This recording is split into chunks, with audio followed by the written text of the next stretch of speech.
سب سے پہلے میں یاسر صاحب کو موقع دوں گا کہ ان سے اس خبر کے بارے میں بات کریں. کراچی جو دھماکہ ہوا اس کی مد میں 2 چائنیز اور 3 افراد جاں بحق ہوئے ہیں اور 17 لوگ زخمی ہوئے ہیں. آپ اس دھماکے کو پاک چین دوستی کے تعلقات کے اوپر اور ایس سی او میٹنگ جو ہونے جا رہی ہے 15 اکتوبر 16 اکتوبر, یہ کتنی الارمنگ سچویشن بن چکی ہے پاکستان کے لیے؟ دیکھیں سیکیورٹی کی ذمہ داری پولیس کی ہے, رینجرز کی ہے, فوج کی ہے. ہم تو اس پہ گفتگو کر سکتے ہیں. ایک بات پیر صاحب سوچنے والی ہے کہ ایران کے اندر بھی چائنیز ہیں, افغانستان کے اندر بھی ہیں, اور آپ کو سن کر شاید بڑی حیرت ہو کہ $136 بلین کی تجارت ہے چائنا کی انڈیا کے ساتھ, اور بالکل وہاں پر ایسے ہی. چائنیز کی پوری کالونیز موجود ہیں, پوری کالونیز موجود ہیں ان کی اپنی چائنیز کی. یہاں تو اکا دکا نظر آتے ہیں کہیں کہ حالانکہ ہم ان کے آئرن بردر ہیں. تو وہاں کوئی ایسا ناخوشگوار واقعہ پیش نہیں آیا, اور اس پہ بھی ریسرچ ہو جانی چاہیے کہ بلوچوں کو کیا مسئلہ ہے چائنیز سے. ہونی چاہیے نا بحیثیت جرنلسٹ یا ریسرچر, اس کے اوپر بھی تحقیق ہونی چاہیے. چائنیز کی فول پروف سیکیورٹی امریکنز کی یا کوئی یہاں انڈین ہے, کوئی ایرانی ہے, کوئی جاپانی ہے, وہ اسٹیٹ کی ذمہ داری ہے اور اسٹیٹ کو کلیئر کرنا چاہیے. دیکھیں کوئی بھی ہوتا ہے خدا نہ خاصہ ناخوشگوار واقعہ, اس میں ریڑھی والے چھابڑے والے سے لے کر جو ارب پتی بزنس مین ہے وہ تمام ایک جیسے ایفیکٹ ہوتے ہیں, لیکن کوئی سوچتا نہیں, کوئی اس کے اوپر ریسرچ نہیں کرتا, کوئی بتاتا نہیں ہے. اب کراچی کے اندر ناخوشگوار واقعہ, چائنا پہلے بہت زیادہ تحفظات ہیں, اور یہ میں آپ کو پورے یقین سے بتا رہا ہوں, پورے اعتماد سے, کہ یہ چائنا کی مہربانی ہے کہ وہ کچھ نہیں کہہ رہا. اوپر اسے بندے مطلوب ہوتے تھے تو وہ ڈرون حملے آپ کی حدود کے اندر کر دیتا تھا. چائنا نے تو ایسا کچھ نہیں کیا. کیا چائنا کے پاس ٹیکنالوجی نہیں ہے؟ دنیا کے سب سے بڑی ریڈ آرمی اس کے پاس ہے. بھارت نہیں بول سکتا اس کے آگے. آپ کا تو وہ حیا ہی بڑا کر رہا ہے. تو آپ نجائز فائدہ اٹھاتے جا رہے ہیں. آپ نے اپنی تو تمام فورسز ہیں انہیں سیاسی ونگ بنا دیا ہوا ہے. ان کا یہ کام ہے, ان چیزوں کو روکنا ان کا کام ہے. ان کا کام سیاسی جماعتوں کو روکنا نہیں ہے. اور دوسرا ایک اور ہے, میں دیکھیں ہمارا بھی یہاں سیاسی عدم استحکام بھی بہت زیادہ رہا ہے. جس طرح ہماری سیاسی جماعتیں ہیں ان کا بھی قصور ہے کچھ. ایک اس کے اندر ایک امید یہ بھی نظر آئی ہے کہ تحریک انصاف, آپ علی مین گنڈا پور کے اوپر جتنی مرضی تنقید کریں, آرمی کے اوپر جتنی مرضی کریں, میں اس کے لیکن بارے میں بعد پہ احتجاج کو سوال جس کروں طرح گا. ان دونوں پاورز نے ڈیل علی کیا, امین, میں اس میں کے پیر بارے میں صاحب جی بعد میں میں آپ سے بات سوال کروں, کروں جس گا. طرح ان دیکھیں دونوں پاورز نے ڈیل کیا ہے نا, تو آگے اب یہ دونوں جا کر سیکیورٹی کی طرف توجہ دیں. بس بات کر. پیاسا میں آپ کی طرف چلتا ہوں. اچھا مجھے یہ بتائیے گا, کچھ ٹائم پہلے جب پاکستان کو آئی ایم ایف قرضہ نہیں دے رہا تھا, اس ٹائم شہباز شریف صاحب نے کچھ لوگ بھیجے چائنا میں اور اپنی ٹیم کے طور پہ کہ وہ جو پیمنٹ جو ہم نے چائنیز کو دینی تھی, اور اس کے اوپر یہ کہا گیا کہ اس کو ڈیلے کیا جائے, لیکن اس میں ہم کامیاب نہیں ہو سکے, ہم ناکام ہوئے. جس کے بعد ہم نے دیکھا کہ ہمیں جو ہے وہ ڈفرینٹ بینک سے لون لینا پڑا کثیر تعداد میں. اس ٹائم بھی یہ ایشو بنا پڑا تھا کہ چائنیز کہتے ہیں کہ ہمارے لوگوں کو فل پروف سیکورٹی مہیا کی جائے. ٹھیک ہے, آج پھر وہی مسئلہ ہے. 15 اکتوبر 16 اکتوبر کو ایس سی او میٹنگ ہے. بھارت سے وزیر خارجہ جو ہے وہ پاکستان آنے کے بارے میں بات چیت ہو رہی ہے. چائنیز آ رہے ہیں, رشین آ رہے ہیں, سعودی عرب کے وزیر خارجہ آ رہے ہیں, ایک ڈیلیگیشن آ رہا ہے اسلام آباد کے اندر, اور آپ جو ہے وہاں کراچی مین ہب میں یہ والا حادثہ پیش آیا ہے. اب ہر پارٹی کا, ہر پاکستان کا ہر بڑا لیڈر اس کراچی حملے کے اوپر بات کر رہا ہے. یہ کتنی الارمنگ سچویشن ہے کہ ہر پاکستان کا لیڈر بات کرنے پہ مجبور ہو چکا ہے. آپ کیا دیکھ رہے ہیں اس مسئلے کے بعد؟ کیا ایس سی او میٹنگ بھی ہو پائے گی کہ یہ لٹک جائے گا معاملہ؟ بسم اللہ الرحمن الرحیم. السلام علیکم دیکھنے سننے والوں کو. یہ الارمنگ سچویشن ڈیفینیٹلی ہے کہ جب آپ اپنے فارنرز جو پاکستان میں ہیں اور انویسٹر, اور آپ اٹریکشن دلانا چاہتے ہو فارنرز کو انویسٹمنٹ کے لیے, فارن کنٹریز کو, کہ پاکستان ایک جنت ہے آپ کی سرمایہ کاری کے لیے, لیکن بیچ میں اگر ایسے ایک میٹروپولیٹن سٹی میں اس طرح کی ایک واردات ہوتی ہے تو ڈیفینیٹلی جو ہے نا کوسچن ریز ہوں گے. تو کوسچن سب سے پہلے سندھ گورنمنٹ کے اوپر ہونا چاہیے کہ وہ اپنے کراچی سٹی کو فل سیکیور کیوں نہیں کر سکے. پھر نمبر 2, اگر لا انفورسمنٹ ایجنسیاں وہ اندرون معاملات میں الجھیں گے تو دشمن جو پروکسیز ہیں, جو سلیپنگ سیلز ہیں, وہ جو ہے نا ایکٹیویٹ ہوں گے اور وہ اس قسم کی واردات ڈالیں گے جس سے پاکستان اور چائنا کے تعلقات خراب سے خراب تر ہو, دوریاں ہوں اور نفرتیں ہوں, تاکہ پاکستان کے لیے ایک اور محاذ کھل سکے. تو پھر اس طرح پاکستان جو ہے نا اپنے ہی خطے میں جو ہے نا اکیلا رہ جائے. تیسری امپورٹنٹ بات یہ کہ اگر ہم موازنہ کریں کہ یہ ٹیررزم ایکٹ تو 9/11 2001 کے بعد سے امریکہ میں کتنے بڑی جو ہے نا اس قسم کی جو ہے نا واقعات ہوئے ہیں, تو ہمیں بہت کم اس طرح کی جو ہے نا ایونٹس نظر آئیں گے. اب میں پاکستان کی کمپیریزن ان کی سیکیورٹی اور ان کے سسٹم سے نہیں کر رہا, میں صرف چین آف اس سے میں کر رہا ہوں کہ پاکستان میں کتنے ہوئے وہاں پر, کیونکہ ٹیررزم کی جو ویو ہے یا جو ٹیررزم کے جو وار آف ٹیررزم کا فنومینا تھا وہ وہاں سے جنریٹ ہوا تھا. اچھا, پھر اس طرح ہمارے پڑوس میں انڈیا میں اگر اس قسم کی جو میرا خیال سے 2008-9 میں وہ جو اسمبلی کے اوپر اٹیک تھا وہ ایک واقعہ ہوا تھا, لیکن پاکستان میں دیکھیں تو ہر روز ہمارے سامنے جو ہے نا کسی نہ کسی جگہ, مطلب بلوچستان, کے پی تو 2 ایسے صوبے ہیں جہاں پہ کچھ نہ کچھ واردات چلتی رہتی ہے. تو اب کوشچن یہ ہے کہ جب آپ اپنے پریورٹیز میں کسی اور چیزوں کے اندر انوالومنٹ ہوگی تو اس قسم کی جو ہے نا پھر آپ کے ہاتھ سے جو ہے نا وہ کیا کہتے ہیں نا سینڈ جو ہے نا وہ نکلتی جائے گی, یعنی ان اے وے کہ آپ کی سیکیورٹی کے اوپر, سیکیورٹی لیبس کے اوپر بہت سارے کوشچنز ریز ہوں گے.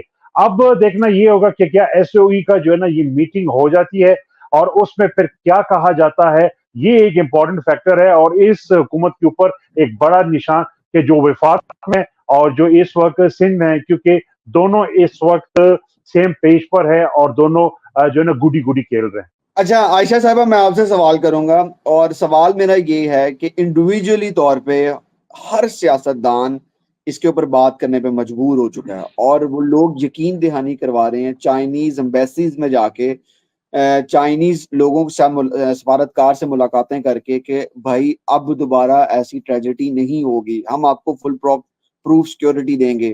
ہم نے کئی بار اپنے پروگرامز کے اندر بات کی کہ Balochistan it's a main point ہے جہاں سے یہ سب معاملات پاکستان میں اس طرح کی گڑبڑ ہو رہی ہیں. پھر دوسری طرف ہم نے بات کی تھی کہ جو انڈین پراکسی ہے وہ بھی اس میں ملوث ہے, افغانستان بھی اس میں ملوث ہے, اور جو کہا جاتا ہے انٹیلیجنس رپورٹس کے مطابق ہمیشہ ایک جماعت کو ٹارگٹ کیا جاتا ہے, اس کا نام ہے BLA.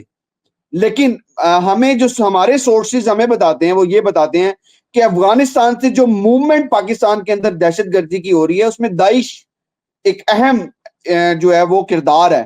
اب آپ اس ایونٹ کو جو کراچی میں ایک یہ حادثہ پیش آیا ہے اس کے اندر 2 چائنیز ہیں, علیحدہ علیحدہ انڈیویجول لوگ اس کے اوپر بات کر رہے ہیں, لوگوں ان کے ساتھ جا کے کہہ رہے ہیں کہ سخت رد عمل ہوگا, چائنیز لوگ جو مرے وہ پاکستان ہمارے دل کے قریب ہیں, ہم ان کی سیکیورٹی کو محفوظ بنانے کی کوشش کریں گے. یہ کتنا مسئلہ بن گیا ہے, کیونکہ اب اگر خدا نہ خواستہ SCO میٹنگ میں یہ کسی بھی وجوہات کی بنا پر ڈیلے ہو جاتی ہے, یا یہ کہا جاتا ہے کہ اب آن لائن کے اوپر ہم چلے جائیں گے اور اس کو آن لائن کنڈکٹ کیا جائے گا, تو یہ جو پاکستان میں اتنا کچھ پچھلے دنوں سے ہو رہا تھا, آپ اس سینیریو کو کیسے دیکھیں گے؟ گورنمنٹ تو بار بار یہی کہہ رہی تھی کہ یہ جو PTI احتجاج کر رہی ہے, یہ سب کچھ ہو رہا ہے, وہ ہو رہا ہے, اسلام آباد بند ہو رہا ہے, یہ SCO میٹنگ کو روکنے کی کوشش کی جا رہی ہے. اگر یہ حادثے کے بعد خدا نہ خواستہ SCO میٹنگ ہی کلوز ہوگی تو آپ کیسے دیکھیں گے؟ پاکستان کہاں سٹینڈ کرے گا اس کے بعد؟ یہ جو SCO میٹنگ ہے یہ اپنے ٹائم کے مطابق ہوگی. ہر ملک کے اندر دہشت گردی ہوتی ہے, ہر ملک اس وقت کسی نہ کسی سچویشن سے دو چار ہے. ہاں, پاکستان کا مائنس پوائنٹ یہ ہے کہ وہ پاکستان ہے اور پاکستان کے لیڈر اس وقت بہت ہی معذرت کے ساتھ جاہل ہیں, جنہیں یہ نہیں پتا کہ how to manage this situation. یعنی کہ ہمارے پاس ایک بریکنگ یہ آ رہی ہے کہ اب گلیوں کو کور کرنے کے لیے ڈرون اڑا دیے جائیں گے. تو بس جن کی سوچ جتنی ہوتی ہے وہ اس کے مطابق کرتے ہیں. جو انٹرنیشنل چیزیں لکھی جا چکی ہوتی ہیں اور انٹرنیشنل چیزوں کا ہونا مقرر کیا جا سکتا ہے, اس کی پلیسمنٹ چینج کی جا سکتی ہے, وہ رکیں گی نہیں, وہ ہو کر رہیں گے.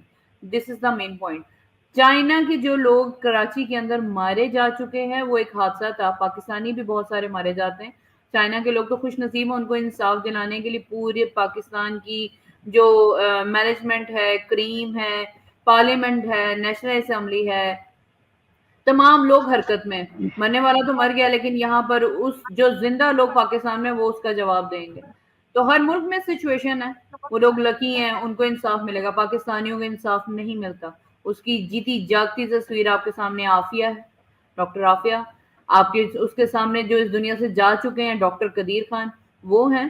تو مجھے نہیں لگتا کوئی اتنی خاص سچویشن ہے. بس ہم لوگوں کو کوئی بھی سچویشن ڈیل نہیں کرنی آتی ڈیو ٹو کہ ہمارے لیڈرز کا ایشو ہے. فیصل میں آپ سے یہ بات کرتا ہوں کہ ایک تو میں آپ کو یہ بتاتا چلوں کہ لاہور کے اسناد دہشت گردی کی عدالت میں مسرت جمشید سمیت 131 گرفتار ملزمان کی جسمانی ریمانڈ کی سزا کر دی گئی.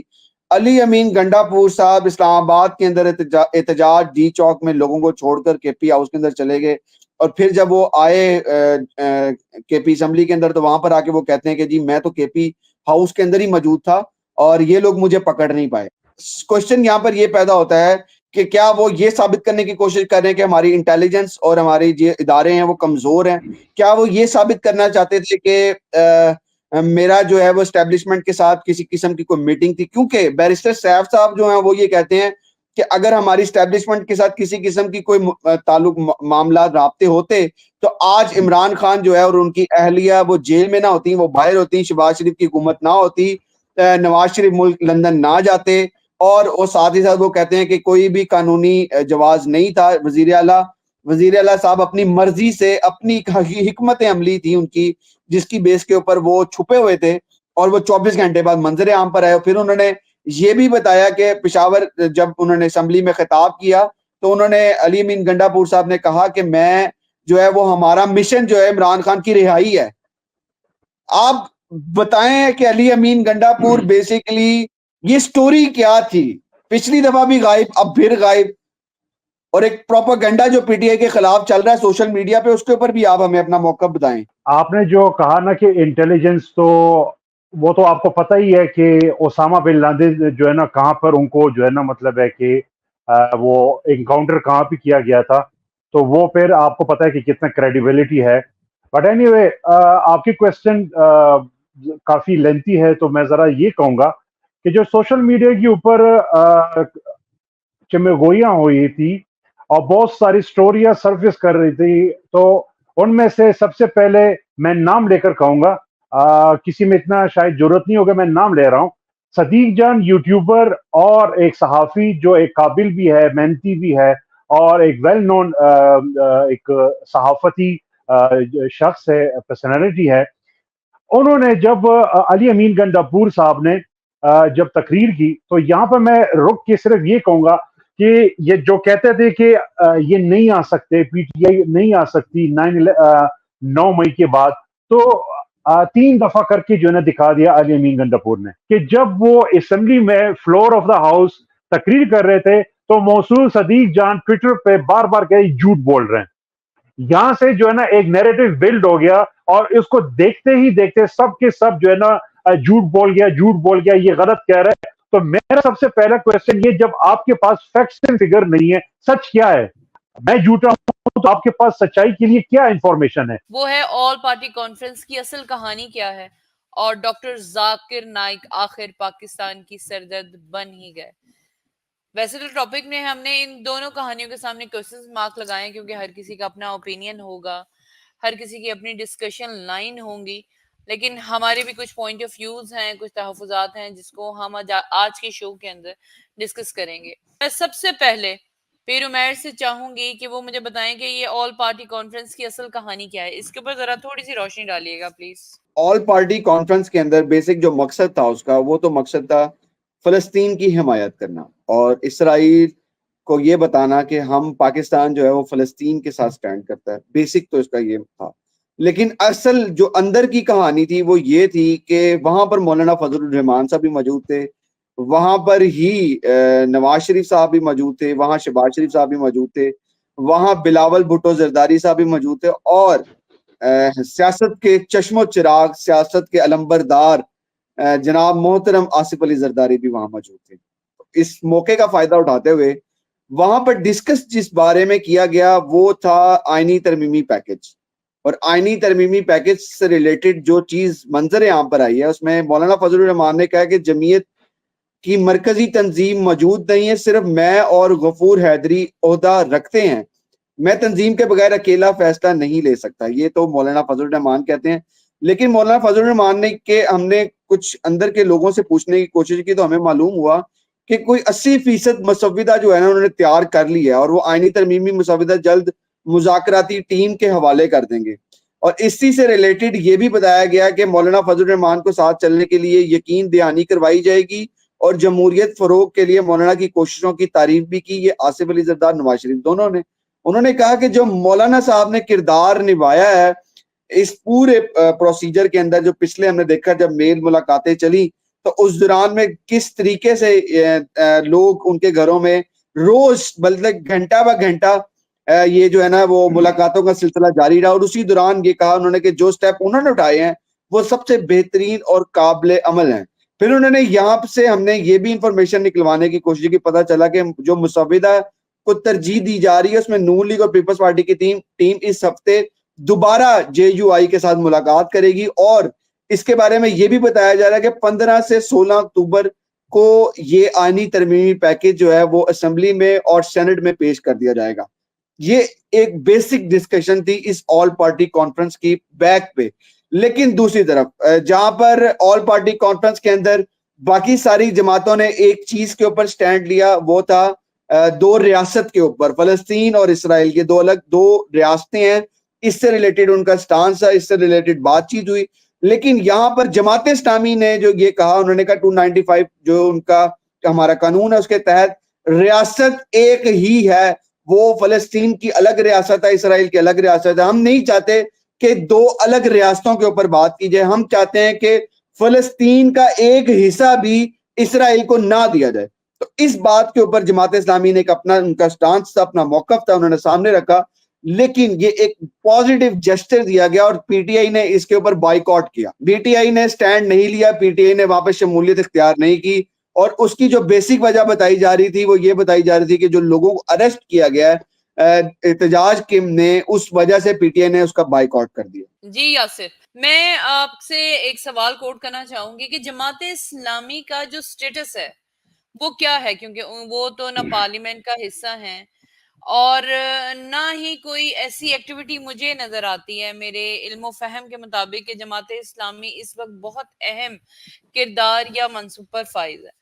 دوسری جانب پیر صاحب نے اپنی ڈسکشن کے اندر یہ بتایا کہ تمام لوگ اکٹھے تھے، وہ تصویر سوشل میڈیا پہ موجود ہے، بلاول کا تیسری کرسی پہ بیٹھنا، مین کرسی کے اوپر نواز شریف اور زرداری کا بیٹھنا، بلاول کے ساتھ والی کرسی پہ کیا کہتے ہیں مولانا صاحب کا بیٹھنا، ایک سائڈ پہ شہباز شریف کا موجود ہونا. مجھے آپ یہ بتائیں کہ یہ باڈی لینگویج آپ کو کیا پیغام دیتی ہے؟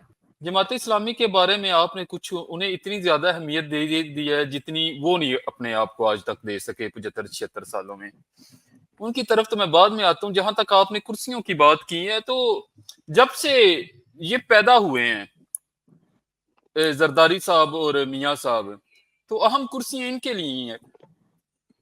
انہیں اگر نکالا بھی جاتا ہے، اگر انہیں ملک بدر بھی کیا جاتا ہے، یہ خود ساختہ کوئی جلا وطنی بھگتتے بھی ہیں بعد میں پورے پروٹوکول سے، یعنی کہ انہیں جتنا بے عزت کر کے نکالا جاتا ہے اس سے ڈبل عزت دے کر پھر واپس لے جاتے ہیں، وہ معاملات رفع دفع ہو جاتے ہیں. اچھا، مجھے تو سب سے پہلے بڑا دکھ ہوا تھا جب تحریک انصاف نے یہ فلسطین کے معاملے پر جو کانفرنس بلائی گئی اس کے اوپر انہوں نے معذرت کی. انہوں نے کہا جی ہم اس کا بائیکاٹ کریں گے، نہیں آئیں گے. لیکن جب میں نے ان کی فلسطین کے معاملے پر نوسر بازی دیکھی ہے، 2 نمبری دیکھی ہے، فراڈ دیکھا ہے، تو مجھے تحریک انصاف کی بصارت کے اوپر رشکار ہے. وہ اکیلے ان تمام لوگوں سے، ان تمام نوسر بازوں سے برسر پیکار ہیں. آپ دیکھیں کہ کانفرنس بلائی گئی ہے فلسطین کے نام پہ، اور اس کے اوپر میں نا ایک ایران کے نیوز پیپر کا سائٹ کا نا ایکس کے اوپر تجزیہ بھی پڑھ رہا تھا، اور وہ پوچھ رہے تھے کہ کیا یہ ایٹمی جمہوریہ، ایٹمی ایک ملک کے وزیر اعظم ہیں، جس قسم کا وہ لطیفہ شہباز شریف صاحب سنا رہے تھے. اچھا، جب سے شہباز شریف صاحب آئے ہیں میرا چیلنج ہے اس پوری قوم کو کہ ایک بات ایسی ان کی نکال دیں کہ جس سے پتا چلے کہ وہ کوئی نارمل مائنڈ سیٹ کے آدمی ہیں، ان کا ذہنی توازن ٹھیک ہے.